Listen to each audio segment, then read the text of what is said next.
غدار نہیں، میں گناہگار ضرور ہوں پر میں غدار نہیں۔ یہ کیسے ہو سکتا ہے؟ یہ کیسے ہو سکتا ہے؟ میرے سامنے ہی کو میرے نبی کے بارے میں بات کر دے۔ نماز نہیں پڑھتا میری غلطی ہے، مسجد نہیں جاتا تو میری غلطی ہے، لیکن میں گناہگار ہوں، میں غدار۔ پیر صاحب کہتے ہیں مجھے جنون طاری ہو گیا، میرے آنسو برسنے لگے۔ کہنے لگا حضور یہ تو نہیں نہ ہو سکتا میری اونچی اور سچی سرکار کی کوئی بے ادبی کر جائے۔ طاقت ہے کسی کی؟ یہ وہ جنون ہے جس سے کافر ڈرتا ہے، یہ وہ جنون ہے جس سے کافر ڈرتا ہے اور پیچھے رہتا ہے۔ اس لیے نبی پاک کے ساتھ ہمارا رشتہ نازک ہے، اس رشتے کو کوئی چھیڑنے کی کوشش نہ اس کو چھیڑنے کی کوشش نہ کرے۔ میں نے پہلے بھی کہا تھا تم نے بڑے بڑے ظلم کیے، بڑی تم نے زیادتیاں کری، بڑا لوٹا، اور یہ سارے ایک ہی لوگ ہیں، کبھی اس پارٹی میں کبھی اس پارٹی میں، چہرے بدلتے ہیں ان کے کریکٹر نہیں بدلتے۔ تم نے بڑا کچھ کیا لیکن ہم نے تمہیں کبھی اس لیے کچھ نہیں کہا اللہ کو جواب دو گے، سمجھاتے رہے تمہیں، سمجھاتے رہے، لیکن اب تم اتنے بڑے ظالم ہو گئے ہو کہ رسول اللہ کی ذات پر بھی ہم نے شروع کر دیے۔ اور ان اینکروں کو کیا بتا دو ٹی وی پہ بیٹھے ہوئے، یہ مولوی صاحب کو پوچھتے ہیں کہ آپ نے پولیٹیکل سائنس میں ایم اے کیا ہوا ہے، آپ سیاسیات پہ بات کرنے آئے ہیں، آپ بیالوجی پہ بات کریں گے تو آپ ایم ایس سی ہیں، تم نے کون سا دین پڑھا ذرا بتاؤ تو صحیح، آؤ نا تم بھی اسپیشلسٹ بنو، پھر تمہیں اجازت دیں گے دین پر بات کرنے کی۔ ہر آدمی بولتا ہے تو کوئی نہ کوئی نئی کہانی سناتا ہے۔ بھائی میں شروع میں کہہ چکا کہ رائے کا اختلاف ہو سکتا ہے لیکن مطالبے کا اختلاف ہے، مطالبہ 100% نہیں 110% صحیح ہے، 110%۔ ہمارا اپنے نبی سے رشتہ نازک ہے، اور جو عاشق ہوتے ہیں وہ نزاکت کو سمجھتے ہیں۔ کون؟ جڑے اونج آکھن کہ اسی ہیں صحیح عاشق، اسی اونج عاشق ہیں صحیح ہاں، اسی ہے صحیح عاشق، لیکن اگر آپ کہیں مسجد آ کے عاشق بنے، داڑھی رکھ کے بنے تو وہ نہیں ہم سے بنا جاتا۔ ہیں صحیح عاشق، کس طرح کے عاشق؟ جو عاشق ہوتا ہے نا وہ نزاکت جانتا ہے۔ میں نے کہا اماں جانتی ہے کہ اس کا بیٹے سے پیار کتنا ہے، دوسرے اس کا اندازہ کر سکتے، اور تھرمامیٹر بنا کوئی نہیں جس سے بندہ چیک کر لے، محبتیں چیک کرنے کا تھرمامیٹر ہی کوئی نہیں۔ نزاکت کو، ایک صحابی تھے جوان، 12-14 سال عمر، عشق لگا سی کھیڑا کھیڑ دینوں، 12-14 سال عمر، تو ہر وقت حضور کے پاس رہتے تھے۔ صحابہ کہتے ہیں ہم نے سوچا ہر وقت ہی رہتا ہے۔ ایک دن نبی پاک صلی اللہ علیہ وسلم نے کہا ان کو ذرا بتاؤں تو صحیح ہے مجھ سے پیار کتنا کرتا ہے۔ صحابہ کو تجربہ کرانے کے لیے حضور نے اس سے کہا مجھ سے پیار کرتے ہو؟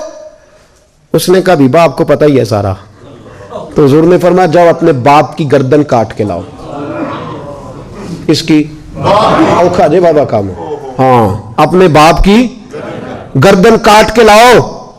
12-14 سال عمر، چھلانگ لگائی، مسجد نبوی کے دروازے پر مولا علی شیر خدا کھڑے تھے، ان کی گردن میں تیر کمان تلوار تھی، کھینچی تلوار، اور جب دوڑے نا جذبات میں تو حضور نے فرمایا اسے پکڑ لاؤ، اس نے سچ مچ کاٹ کے لے آنی ہے، لے آؤ پکڑ کے۔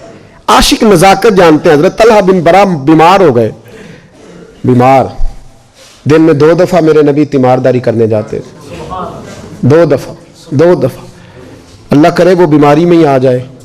چر ہویا مینو ترلے لیندیاں کدی موڑ میرے ول واگاں، خواب میری وچ ایک وار جہاں میں ساری عمر نہ جاگاں۔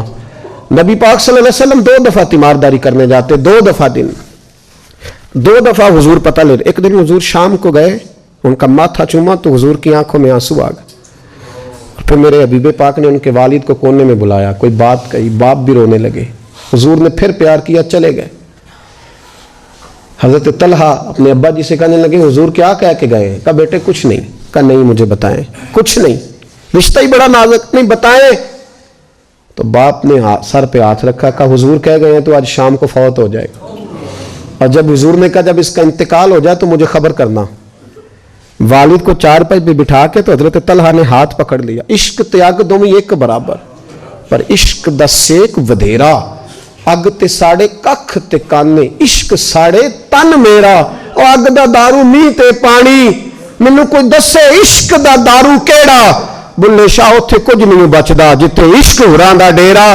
ہاتھ پکڑا باپ کا اور کہنے لگے ابا جی ایک وعدہ کرو، رات کو جب میں فوت ہو جاؤں تو نبی پاک کو اطلاع نہیں دینی، خبر۔ کہا بیٹے حضور کہہ گئے ہیں دینی ہے، تو کہتا نہیں دینی، کیوں؟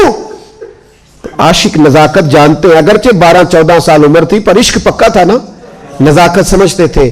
کہنے لگے ابا جی جن گلیوں سے حضور نے گزر کے آنا ہے وہ یہودیوں کی گلیاں ہیں، ایسا نہ ہو میرے جنازے کی خاطر حضور گزرے اور کوئی میرے نبی کو تکلیف دے دے، اس لیے خبر نہیں کرنی مصطفیٰ کو. آپ جنازہ پڑھ کے دفنا دینا. رات کو انتقال ہوا، باپ نے جنازہ پڑھا، دفن کیا، سارا کچھ جاننے والے رسول آئے، کہا مجھے بتایا کیوں نہیں؟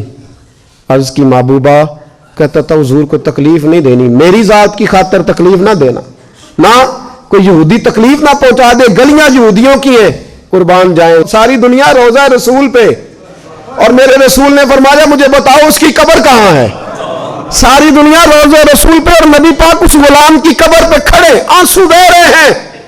صحابہ کہتے ہیں ہر قبر پہ دعا یہ ہوتی تھی، یا اللہ قبر کشادہ کر دے، یا اللہ اس کا حساب آسان کر دے. یہاں دعا بھی انوکھی، اس کے لیے دعا بھی انوکھی، رشتہ ہی بڑا نازک ہے. میرے نبی پاک نے دعا بڑی انوکھی فرمائی، کہا اے اللہ جب میرے طلحہ کی تیرے ساتھ ملاقات ہو تو ذرا اس سے مسکرا کے ملنا، وہ تیری شان کے لائق ہے، ذرا اس سے مسکرا کے ملنا. کہتے ہیں وجد ہو گیا طاری، اس لیے کہ جو رشتہ نبی کا امتی سے ہے اور امت کا رسول سے ہے، اس کی نزاکت کو صرف غلام جان سکتے. غلام جان. میں نے پچھلے جمعے بھی کہا تھا، مجھے ایک شخص کہنے لگے آپ بتیاں لگاتے ہیں، جھنڈیاں لگاتے ہیں. میں نے کہا بس نہیں چلتا، ہم تو تارے بھی لگا دیں، ہمیں ہمارا پتہ ہی نہیں. میرا دل کرتا ہے گلی گلی پھروں اور یہ نعرہ لگاؤں، جان ہے عشق مصطفیٰ روز فضو کرے خدا، جس کو ہو درد کا مزہ وہ نازے دوا اٹھائے کیوں، اور پھر کے گلی گلی تباہ ٹھوکریں سب کی کھائے کیوں. اگر دل کو عقل دے خدا تو تیری گلی سے جائیں کیوں.